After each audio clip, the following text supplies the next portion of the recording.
SIR আতঙ্কে বাংলাদেশিরা কাঁটাতার টপকে কি ওপারে পালিয়ে যাবার চেষ্টা করছেন? গত কয়েকদিনে একের পর এক বাংলাদেশি গ্রেপ্তার হবার ঘটনায় এই প্রশ্নই ক্রমশ জোরালো হচ্ছে।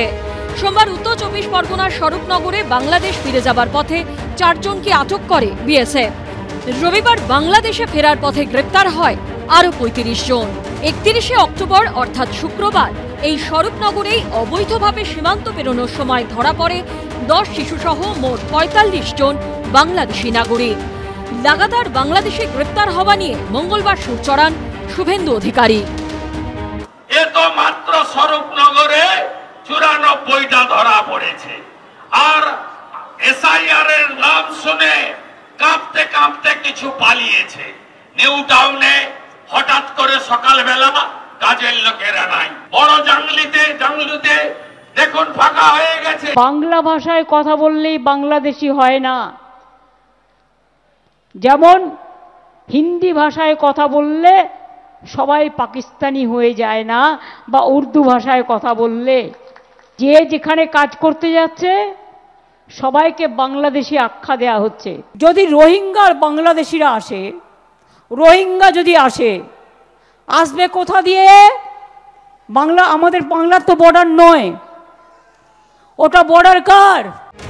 অনুপ্রবেশ কি ভয়ঙ্কর চেহারা নিয়েছে? এই প্রশ্নের মধ্যেই কোচবিহারের মেখলিগঞ্জের সীমান্ত লাগোয়া এলাকায় অস্বাভাবিক ভোটার বৃদ্ধি নজরে এসেছে। সেখানকার কুচনিবাড়ি গ্রাম পঞ্চায়েতের 222 নম্বর বুথের 25 তিস্তা পয়স্তির বাসিন্দাদের অভিযোগ, কোথাও ভোটার বেড়েছে দ্বিগুণ, তো কোথাও 6 গুণ, কোথাও 650 বেড়ে হয়েছে প্রায় 1400, তো কোথাও 50 হয়েছে 300।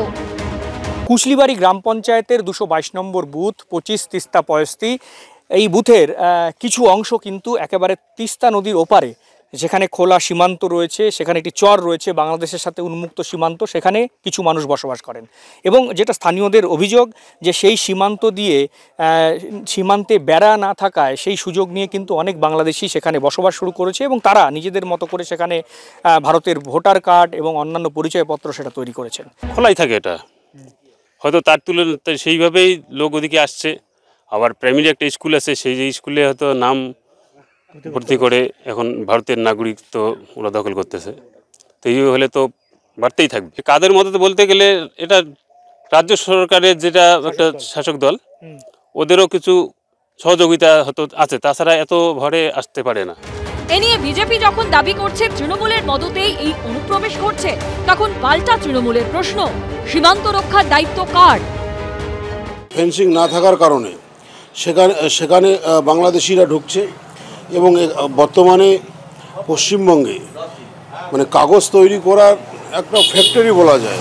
এটা এক শ্রেণীর শাসক দলের নেতারা এটা করে দিচ্ছে। এ কথা ঠিক, সীমান্তের বেশ কিছু অংশ এখনো আনফেন্সিং রয়েছে, কিন্তু তার বড় অংশই হলো ওয়াটার বডিজ, যেখানে কার্যত কাঁটাতার দেওয়া সম্ভব নয়।